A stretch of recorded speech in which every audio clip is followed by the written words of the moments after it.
Hello, this is Kay from KCM, and I'm here to present my second video on distilleries, which I'm now calling this series Distillery Deep Dives, because Triple D. Yeah, I think. Anyway, today we are going to talk about something that I find very exciting. And it's a distillery which I think is extraordinarily unique and has such a definitive character to it, but you likely haven't heard about. And that distillery is Blair Athol. I have 2 bottles of Blair Athol currently, and they are both going to be part of my tasting. Here is a old malt cask Blair Athol, 19 year, at 50% alcohol by volume. What a wonderful expression. And then my first edition's 18 year Blair Athol at 54.7%. I also have my today vintage espresso. Really good. Okay, so if you're new to this series, the point of the series is not to review any single bottle from Blair Athol, but to tell you more about Blair Athol so that you have a familiarity with the distillery. And the next time you're out shopping for single malts, you can see that and say, I know about them a little bit, maybe, if I remember anything. So, let's start with some fast facts. They are a single malt distillery from Scotland, one of many. They are from Perthshire. I'm going to say this wrong, but Pitlochry. Maybe that's right, maybe not. And they are a Highland distillery. So, as a reminder, all distilleries are in Scotland are categorized under one of 6 different genres, if you will. Highlands, Lowlands, Speyside, Campbelltown, Islands, and then the very specific island of Islay. So this Blair Athol would be a Highland whiskey, and if you're familiar with your geography, it is kind of in the lower part of the Highlands, a little southeast of the Speyside region. So they are, the last video we talked about, I already forgot how to pronounce it. Oh my gosh. Orthrusk Distillery. And they were owned by Diageo. This will come as a surprise to you, but Blair Athol is also owned by Diageo. If you didn't get a chance to check out that other video, encourage you to do so. But I'm not going to talk about Diageo too much again because I think we already covered that in depth. One thing we talked about is the capacity. If you remember last week when we talked about the Orthrusk capacity, it was at 3.1 million. Well, Blair Athol is a little bit less at 2.5 million. And that is produced by 2 wash stills and 2 spirit stills. One thing we didn't talk about is what it means to be having wash and spirit stills.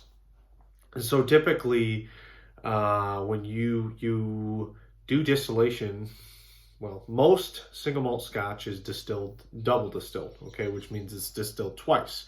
And that means it goes through the wash still, which takes the wash, and then it goes into the spirit still after the wash still has distilled it. So it goes through 2 cycles of distillation. So in this case, they have 2 sets of that because obviously they need to be able to support the capacity from one still to another. So typically you'll see distilleries have duplicates of that wash and spirit still. So there's that. Okay, let's talk a little bit about history because I think the history is particularly fun with Blair Athol.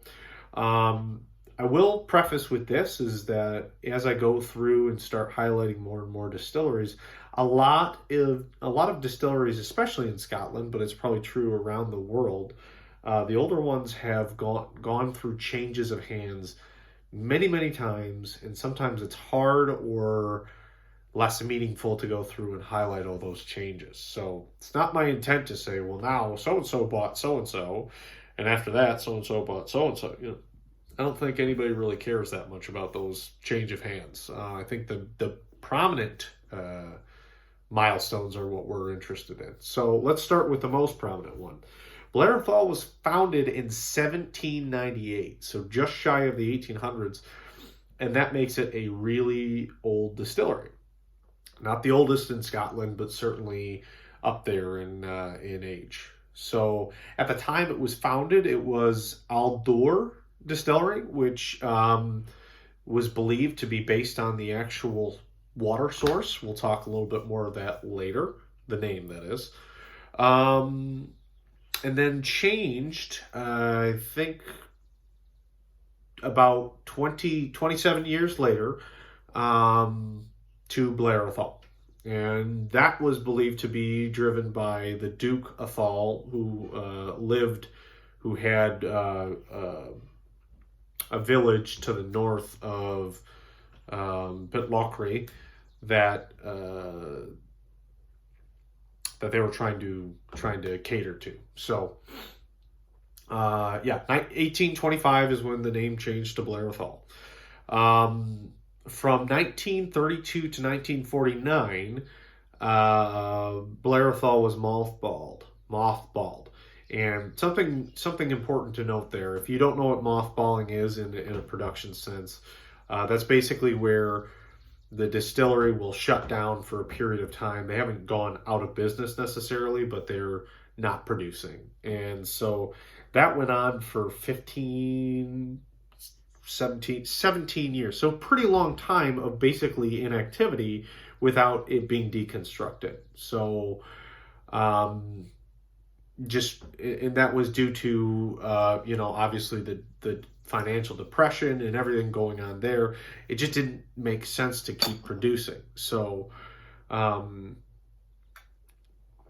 something good happened in that time, in which Blair Athol was bought by Arthur Bell and Sons. Arthur Bell and Sons are the producers of Bell's Scotch, blended Scotch. And so just like when we talked about the last distillery and we talked about how quintessential it is to a certain blended Scotch, but it's almost unheard of in terms of the single malt community, Blair Athol kind of fits into that same presence and is considered to be the front runner contributor to Bell's blended Scotch. Although there are still upwards of 40 different grain whiskeys and malt whiskeys that go into Bell's. So it's all about proportions, it's all about character and how prominent those characters are in developing that taste or that profile that Bell's is looking for. Back to the history for a second. In the 1970s, Bell's was becoming more popular, and they doubled the capacity of Blair Athol from 2 stills to 4 stills. So that would be duplicating that wash still and the spirit still. Then, interestingly enough, Guinness, the Guinness you're thinking of, bought Bell's. And then later on, Diageo had a merger with Guinness and basically bought up Guinness. So that's how it got to the point where Diageo now owns Blair Athol.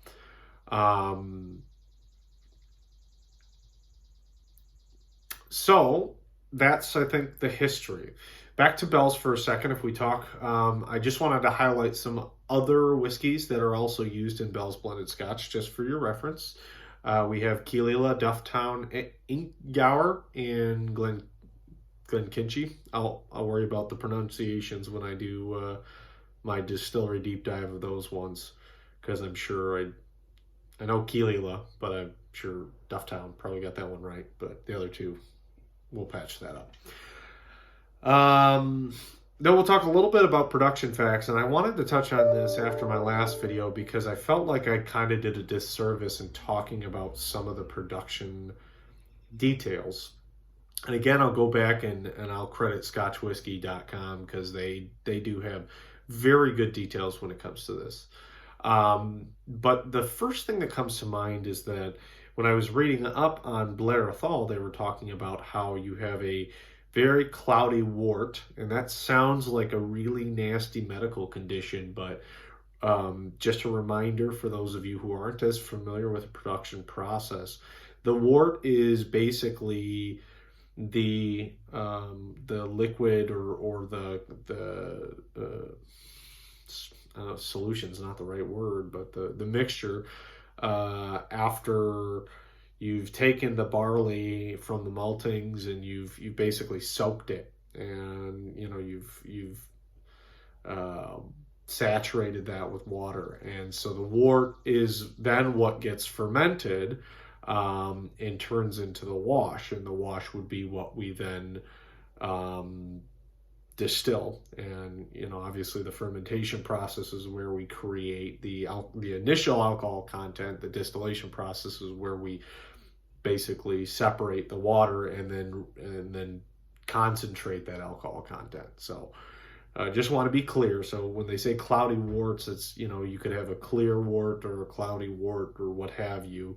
And then we talk fast fermentations, and then the thing that really made me want to go back and talk about the last video was the controlled level of solids. So there's something in the notation at thescotchwhiskey.com that says Blair Athol has a controlled level of solids in the wash still, and they attribute that to sort of the very quintessential Blair Athol flavor. And if you've not had Blair Athol, you won't know what I'm talking about, but I've had several, and there is something very distinctly different about Blair Athol, and something I don't think we talk about a whole lot is the contribution or the composition of the wash as it goes into the still in the initial distilling process.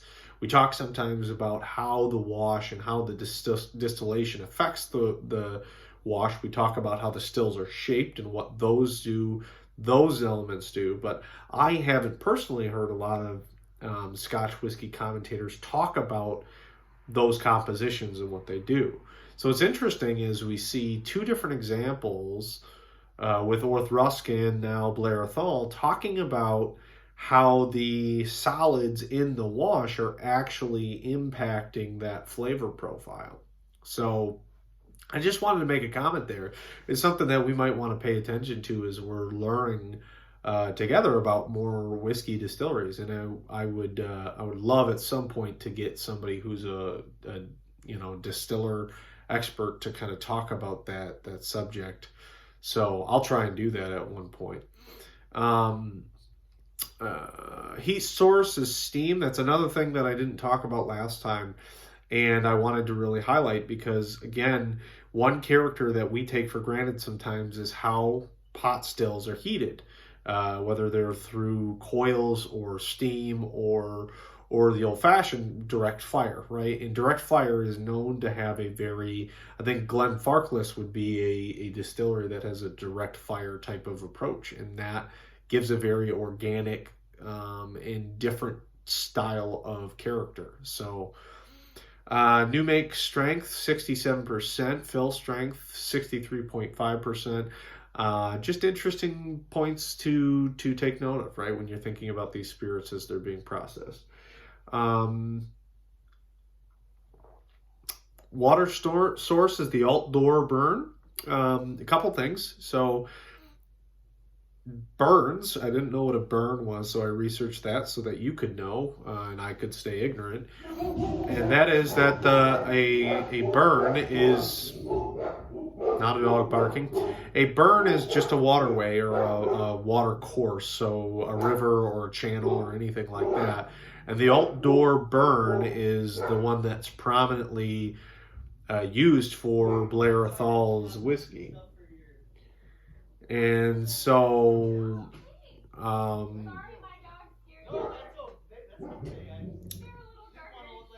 okay. And remember, as we talked about, the Old Door was the original name of the distillery before it got changed to Blair Athol, and that's because of Alt Door. That's thought to be because of Alt Door. So that's just kind of interesting. Another interesting fact is that we'll talk a little bit more about the flavor profile of Blair Athol and what that means, but we do have an instance where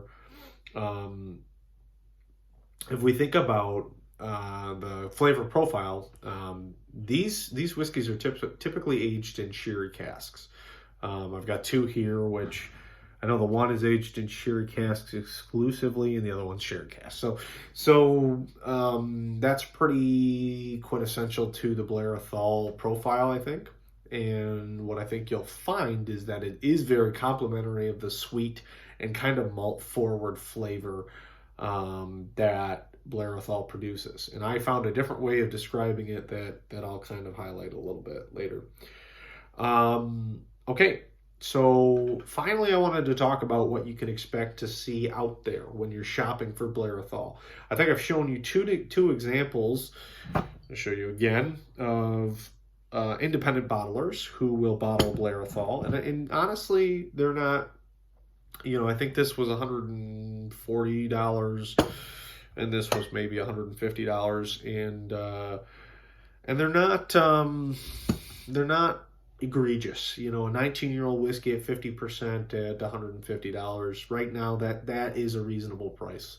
Unfortunately, that is pricey still. I'm not trying to belittle that point, but it is where our markets are right now. So they're being priced reasonably, at least in independent bottlings. There is also apparently a mainstay 12-year Blair Athol that you can buy at 43% alcohol by volume. I don't know that it's a incredibly I don't think it's the best whiskey out there, and I haven't tried it personally, but I have looked at a few instances where it's been given kind of mediocre reviews. It is priced, I think, in the U.S. at about $55, but it's not available in Michigan, so that's part of why I haven't tried it. $55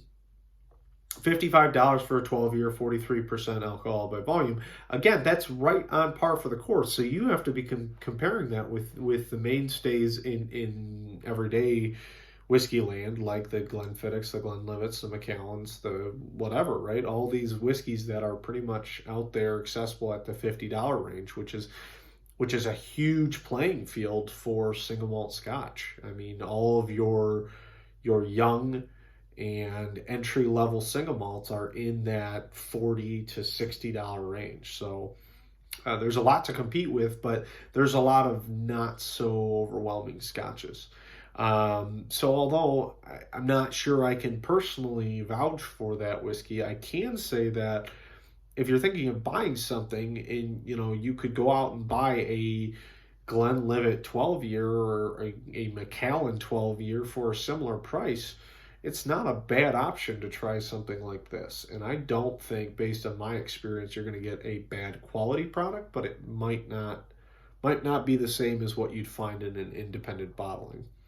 And then finally, there's a 23-year-old Blair Athol special limited release that came out in 2017. I think that was the first official bottling since 2007, I believe it was. So that would be the 12-year. That's the mainstay. That one is pretty pricey. Well, I do have the ability to get it here in Michigan, the 23-year, and I think it's upwards of $400. I think, and that's just a lot of money for a 23-year-old whiskey. I can't remember what it's. I think it's bottled at cask strength, so that does make it a little better. But again, not sure. If I'm talking the difference here of 5% in 4 years for $300, I'm just not sure I'm going to bite on that. So if the right occasion presents itself, it would be interesting to try for sure. So yeah, those are some of the offerings that I can acknowledge for Blair Athol. Talking about credits, I think. So obviously, same sources as last time, but I'll go through them: malts.com, scotchwhiskey.com, whiskey.com, Wikipedia. Good resources. Go check them out. My videos are not meant to take credit for what they've already done, but more so to try and compile everything into an easy listening type of situation. So there's that. And I think last time I summarized by asking would I try it. Blair Athol. So I've kind of foreshadowed this a couple times. Blair Athol is a very confectionery single malt, in my opinion. And what I mean by that is if you're thinking of like kind of like sweet, cakey, malty, malty and cakey don't necessarily go together, but if you imagine they did, kind of confectionery sweetness, that's what you get with that sweet maltiness that complements, or the sherry plays with it. And if I had a bottle, or if I had a glass poured, I could probably go into more depth, but there's so much uniqueness to that character. I mean, there's a lot to it. Don't get me wrong. They're both complex whiskeys. They're both interesting. But the fact that there is something very definitively Blair Athol that I've never had with any other single malt, that's why I get excited about this whiskey. Because, when I think of different distilleries that have very unique signatures, Keel Holman, Springbank, Glenfarclas is a great example. That's an experience. There's something, I always say when you think Kilholman, you think tobacco, because there is a very pronounced hint of dry tobacco in there that I find with most of their peated scotches, and it really is very definitive. Blair Athol has that spirit, and in my mind, I always think of it as that confectionery, malty, cakey sweetness kind of combination that plays with the sherry. So absolutely try one when you get a chance. They're fun, they're interesting, they're well made, good, good whiskeys. So, but again, I prefaced this last video, so I'll say it again. Don't overpay for these whiskeys, because again, this is not something you should be overpaying for. It's a unique expression, but again, you could probably get a younger Blair Athol, something in the 15, 16-year range for around $100 or less, and that's perfectly fine. Try it there. I think you'll still kind of experience some of that uniqueness that you want to without having to break the bank, assuming that's affordable for you. If not, vodka, tequila shots, I don't know. Whatever. Okay, this was Kay from KCM. I hope this one was informative. It's a couple minutes longer than the last one. Sorry, I talk a lot. But if you like it, let me know. If you don't, let me know. And we'll see you next time.